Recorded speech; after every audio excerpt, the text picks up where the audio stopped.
Bonjour, aujourd'hui nous continuons avec les prières de Paul et la prière de la patience. Soyez patients, restez là, vous ne le regretterez pas.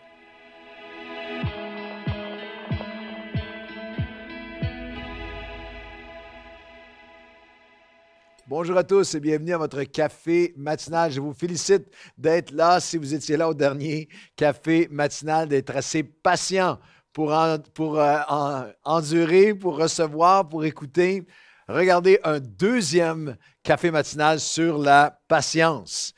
C'est une des prières les plus sous-estimées, une des prières les moins priées, je crois. Je vous pose la question, je me l'ai posée à moi alors que je méditais. Est-ce que c'est régulier pour moi? Est-ce que c'est sincère pour moi et passionné de dire, Seigneur, fais-moi grandir dans la patience? Et on a regardé ensemble lors du dernier café matinal. Si vous l'avez manqué, je vous encourage vraiment à prendre quelques minutes pour aller le voir parce qu'on a vu ensemble un texte fabuleux où l'apôtre Paul confesse son impatience et toutes les conséquences, toutes les ramifications spirituelles, familiales, humaines, relationnelles qui sont reliées à l'impatience.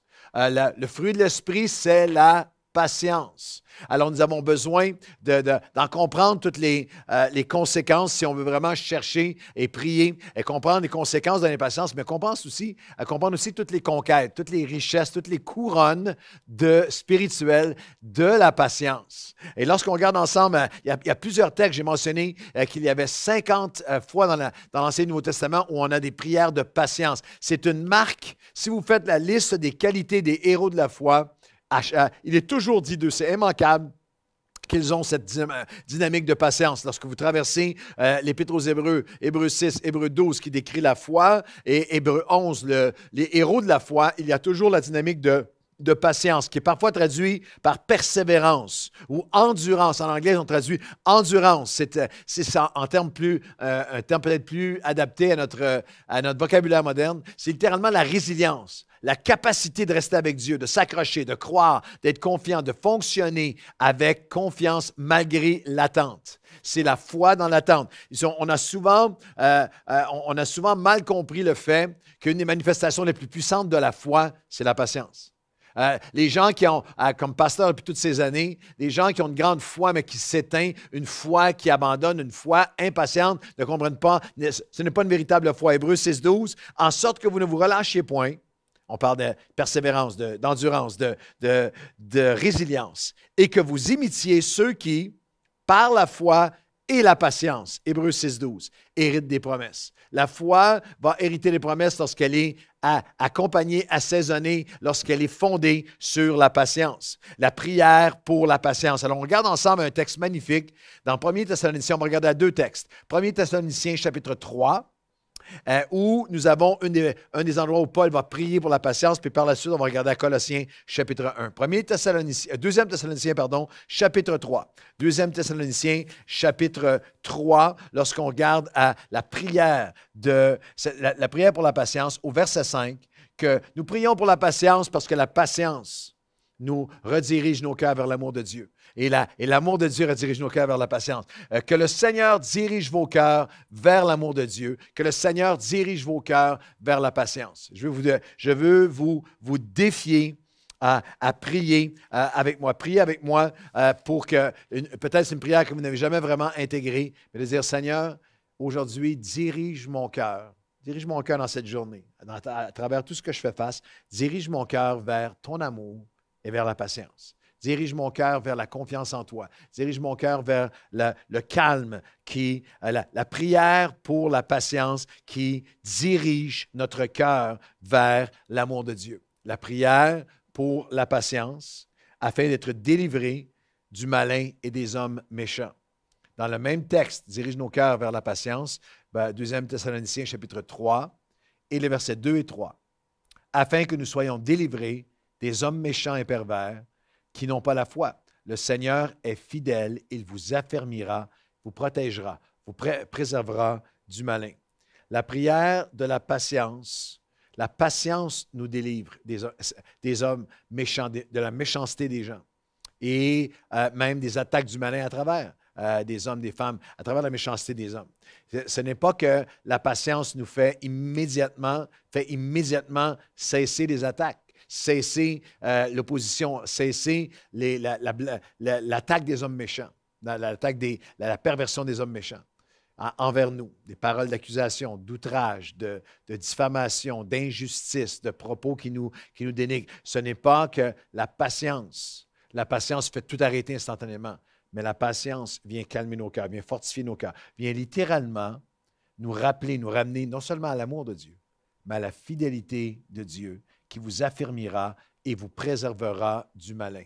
L'impatience ouvre la porte à l'ennemi.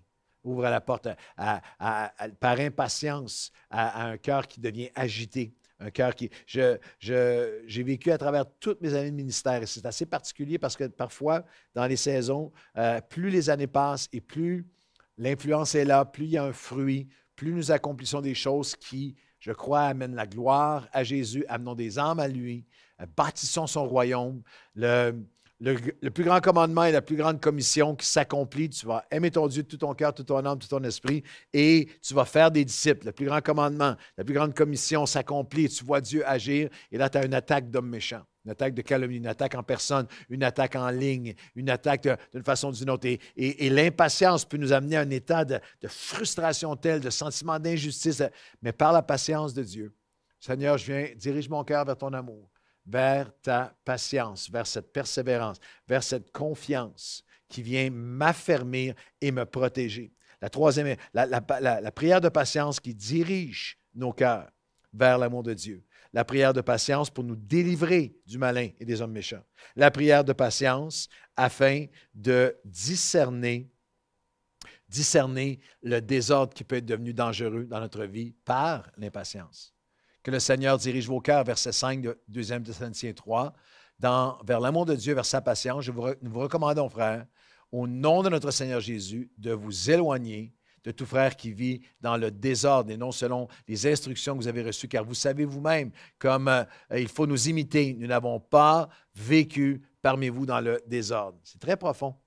L'impatience peut nous sortir, peut nous faire dévier de l'ordre divin de Dieu dans nos vies, pour nous amener à vivre dans un désordre. L'impatience a amené beaucoup de croyants à vivre dans un désordre moral, à sortir de l'ordre moral de Dieu. Un désordre familial, un désordre émotionnel, un désordre relationnel.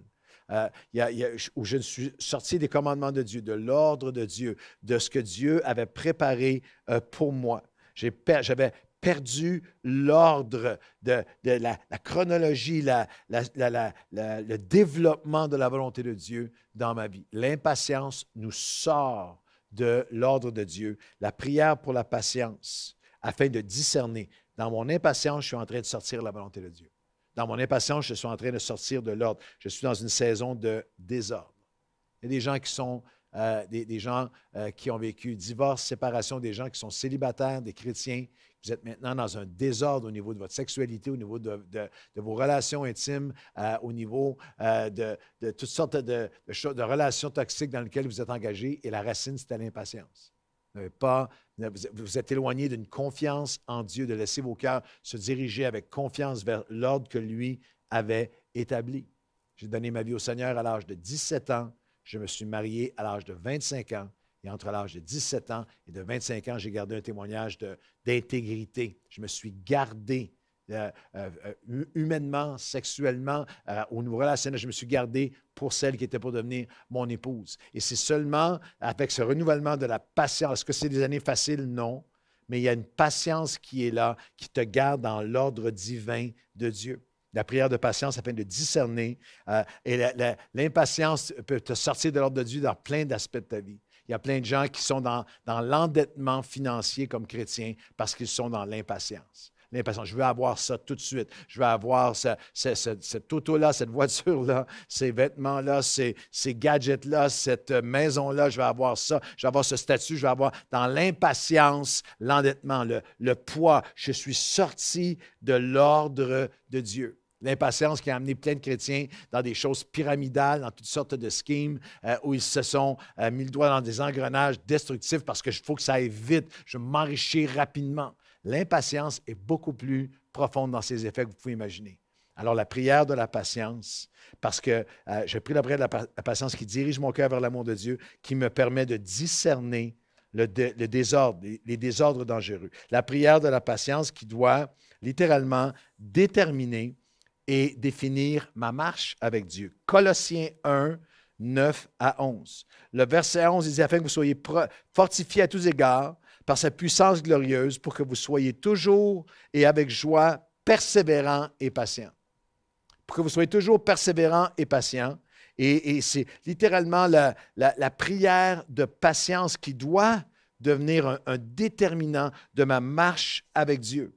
Nous ne cessons de prier pour vous et de demander que vous soyez remplis de la connaissance de sa volonté pour que vous puissiez marcher d'une manière digne du Seigneur. Colossiens 1, 9 et 10 et 11. Marcher d'une manière digne du Seigneur, avec joie, étant toujours dans la joie, persévérant et patient. La prière de patience doit déterminer ma marche avec Dieu. Ça devient un déterminant de ma marche avec Dieu.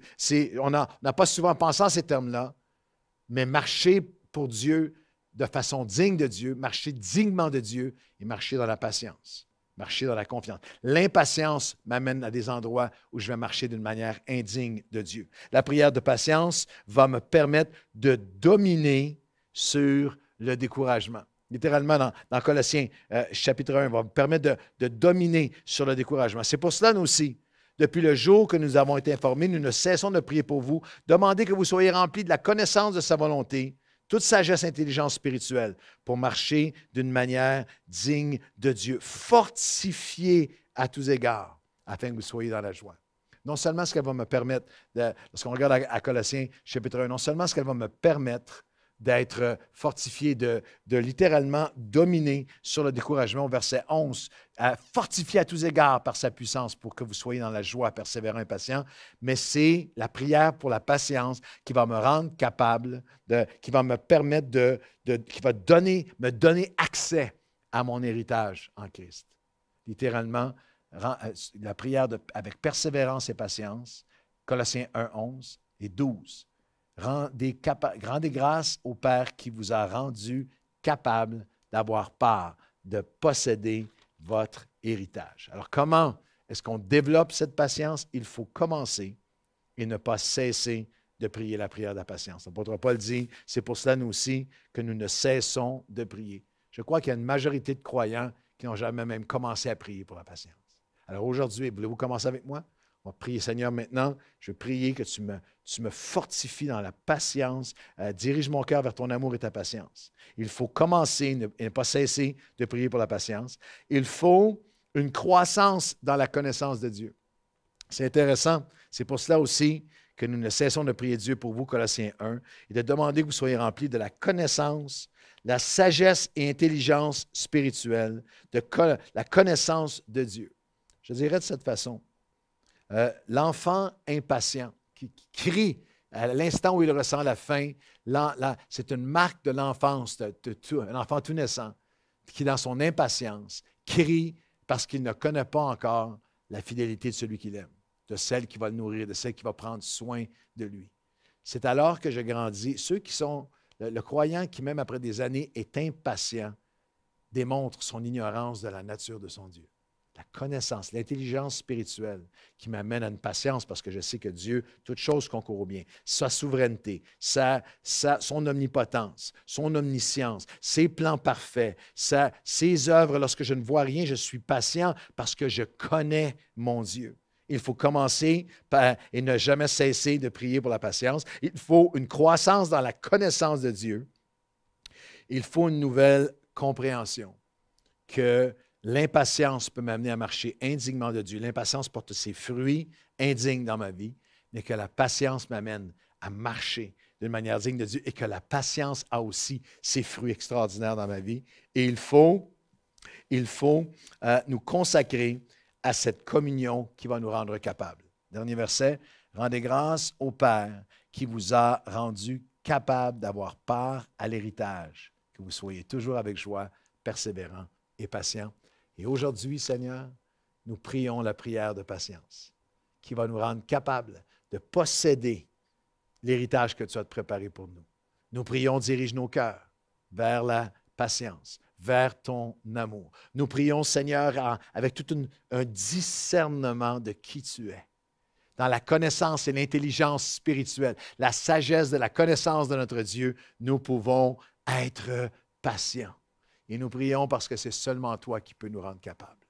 Nous commençons à prier pour la patience. Nous ne cesserons pas de prier pour la patience. Et aujourd'hui, viens, par ton esprit, nous fortifier dans l'homme intérieur, nous rendre capables d'avoir part, de nous emparer de l'héritage que tu as pour nous, avec joie, avec persévérance, avec courage et avec patience dans l'attente que tu agis dans l'invisible, que tu agis et que tu prépares la prochaine page de ton héritage, de ce que tu as préparé pour nous, dans le nom de Jésus.